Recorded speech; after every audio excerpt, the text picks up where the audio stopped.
Jueves 25 de julio de 2024. Tres mensajes del Evangelio de hoy, tomado del Evangelio de San Mateo, capítulo 20, versículos del 20 al 28. En aquel tiempo se le acercó la madre de los hijos del Zebedeo con sus hijos y se postró para hacerle una petición. Él le preguntó, ¿qué deseas? Ella contestó, ordena que estos dos hijos míos se sienten en tu reino, uno a tu derecha y el otro a tu izquierda. Pero Jesús replicó, no saben lo que piden. ¿Pueden beber el cáliz que yo he de beber? Contestaron, podemos. Él les dijo, mi cáliz lo beberán, pero sentarse a mi derecha o a mi izquierda no me toca a mí concederlo. Es para aquellos para quienes lo tiene reservado mi Padre. Los otros 10, al oír aquello, se indignaron contra los dos hermanos, y llamándolos, Jesús les dijo, saben que los jefes de los pueblos los tiranizan y que los grandes los oprimen. No será así entre ustedes. El que quiera ser grande entre ustedes, que sea su servidor, y el que quiera ser primero entre ustedes, que sea su esclavo. Igual que el Hijo del Hombre no ha venido a ser servido, sino a servir y a dar su vida en rescate por muchos. Palabra del Señor, gloria a ti, Señor Jesús. El Evangelio de hoy sucede justo después de que Jesús anuncia por tercera vez su pasión. Y es que a Jesús no le toma por sorpresa lo que va a suceder. Es Dios y sabía exactamente lo que pasaría. Vino a amarnos, vino a perdonarnos, vino a darnos ejemplo, abrió sus brazos para que nosotros le abrazáramos, y nosotros lo que hicimos fue montarlo en un madero. Y como dice la carta a los Hebreos en el capítulo 6, versículo 6, cada vez que tú y yo pecamos, estamos crucificando de nuevo al Señor. Vamos con tres mensajes de este Evangelio. Primero, murió por ti. Segundo, creer en un Dios equivocado. Tercero, no ser servido, sino servir. Vamos con el primer punto. Murió por ti. En este tercer anuncio de la pasión, el Señor cuenta que será condenado a muerte, será entregado a gentiles, es decir, a los romanos que finalmente le azotarán y le crucificarán, recibirá burlas, azotes, y sin embargo, al tercer día resucitará. Y al finalizar el Evangelio, el Señor dice que va a dar su vida en rescate por muchos.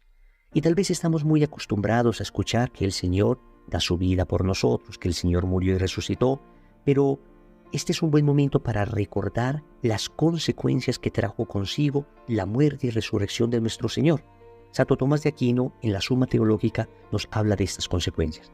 Y así dice que lo primero que hizo Jesús al morir y resucitar fue librarnos del pecado. El pecado de nuestros primeros padres, Adán y Eva, con el que todos nacíamos, llamado pecado original.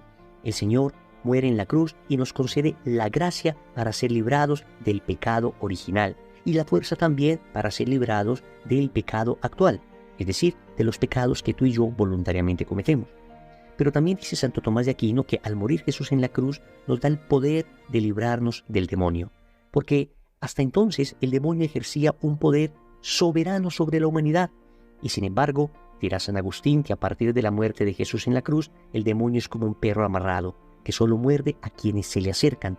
Entonces, lo que nos corresponde a nosotros es mantenernos alejados del demonio, no coquetear con la tentación, no aproximarnos al ocultismo, a la nueva era, todo ese tipo de cosas que, en último término, terminan rendiendo culto a Satanás y afectando nuestra alma. Santo Tomás de Aquino también dice que Jesús muere en la cruz para librarnos de la pena del pecado. La primera pena del pecado era el infierno. Pero qué buena noticia, ahora nosotros podemos ir al cielo. Ese puente que se había roto por el pecado lo construye Jesús con su sangre. Tenemos acceso a Dios. Esas penas del pecado, el infierno en primer lugar, pero también las consecuencias que quedan en nosotros, esas inclinaciones desordenadas llamadas concupiscencia, también pueden ser vencidas gracias a la sangre del Cordero. Y aquí hay otra consecuencia de la muerte de Jesús y es la reconciliación con Dios. Éramos enemigos de Dios. Habíamos creado una muralla que nos separaba de Él. Jesús viene y rasga ese velo con la muerte en la cruz. Su resurrección significa acceso nuevamente al Padre. Esto también es apertura de las puertas del cielo para nosotros. Es decir, la gracia de las gracias recibimos con la muerte y resurrección de Jesús en la cruz. Él murió por amor. Tú y yo, ¿qué hemos hecho por Él? Segundo, creer en un Dios equivocado. Es desconcertante la petición que la madre de los hijos del Zebedeo hace a Jesús justo después de escuchar que Jesús va a morir en la cruz. En el momento en que Jesús anuncia por tercera vez la pasión, pues esto debió haber estremecido a los apóstoles al punto de comprender el sentido profundo del mesianismo de Cristo. Y sin embargo, lo que hacen Juan y Santiago es, a través de su madre, pedir puestos de honor en el reino de Jesús. Esto es desconcertante. Ellos seguían pensando en un Mesías político, en un Mesías militar. No terminaban de entender que Jesús era el Mesías que venía a salvarlos de la peor esclavitud que existía, la esclavitud del pecado, y por eso estaban pidiendo puestos. Es desconcertante. Y puede que muchas veces nosotros también creamos en un Dios equivocado, creamos en un Mesías equivocado. Suele suceder que tenemos imágenes deformadas de Dios, un Dios a nuestra medida, un Dios amañado de acuerdo a nuestros caprichos. Entonces pensamos que Dios está ahí para beneficiarnos con bienes materiales, que Dios está allí para darnos salud, que Dios está allí para darnos aquellos caprichos que nosotros queremos, y se nos olvida que Dios nos da fundamentalmente la salvación, y que si para nuestra salvación conviene que tengamos buena salud, tendremos buena salud. Si para nuestra salvación conviene que poseamos este bien material, tendremos ese bien material, pero siempre ordenado a la vida eterna, ordenado a la gloria de Dios y al bien de nuestra alma. No ordenado a mi capricho, ordenado a mi beneficio. Cuidado que muchas veces en nuestras oraciones pareciera que oráramos a un Dios equivocado, para que ese Dios cumpla nuestro capricho. Y así no decir en el Padre Nuestro que se haga la voluntad de Dios en la tierra como se hace en el cielo, sino decirle a Dios, haz mi voluntad en el cielo como yo la hago en la tierra. Cuidado con ese Dios equivocado. Nuestro Dios se encarnó y murió en la cruz, y muriendo en la cruz nos redimió y nos dio vida eterna. Nunca perdamos de vista que todo en la vida espiritual mira hacia la vida eterna. Aún los bienes de la tierra deben mirar hacia la vida eterna. Y todo lo que pueda distraerme, todo lo que pueda dispersarme de la vida eterna, entonces es estorbo. Esto no es olvidarnos de que debemos acá esforzarnos por hacer las cosas bien. Vivir para la eternidad no significa despreciar la vida terrena, todo lo contrario. Cuando uno encuentra razones para morir, entonces encuentra mejores razones para vivir. Hay una crítica infundada que lanzan al cristianismo al decir que por estar pensando tanto en la eternidad, descuidamos la tierra, la temporalidad, descuidamos nuestra estadía aquí en la tierra. No es así. Cuando se piensa adecuadamente en el cielo, entonces se vive adecuadamente en la tierra. Cuando se vive de cara a la eternidad, entonces la vida en la tierra es una vida de virtud, de santidad, y cuando se vive santamente, todo nuestro alrededor se transforma, y es la mejor vida que podemos vivir, es la mejor fecundidad y el mayor fruto que podemos dar, incluso desde esta tierra.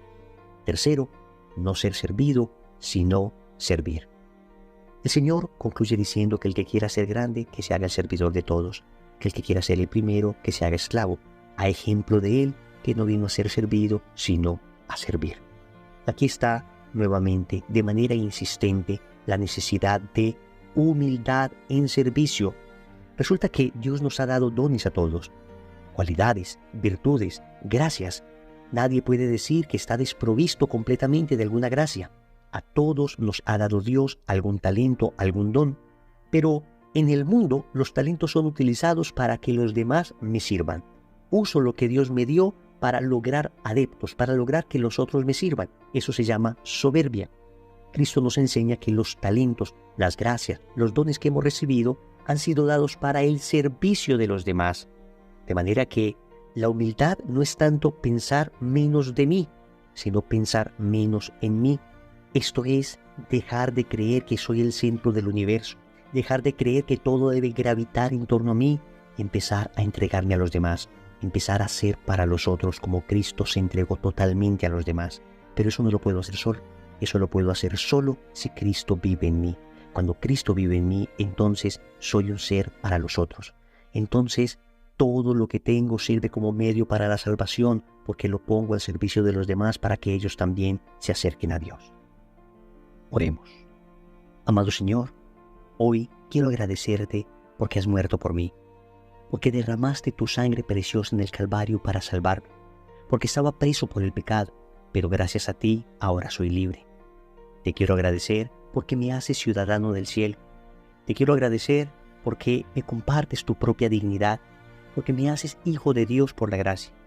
Te quiero agradecer, Señor, por todo el sacrificio, por todo el amor, por toda la entrega, por todo lo que hiciste, Señor, para salvarme. Te quiero pedir perdón por todas las veces en que he creído en un Dios equivocado, por todas las veces en que me he acercado a ti solamente para pedir cosas.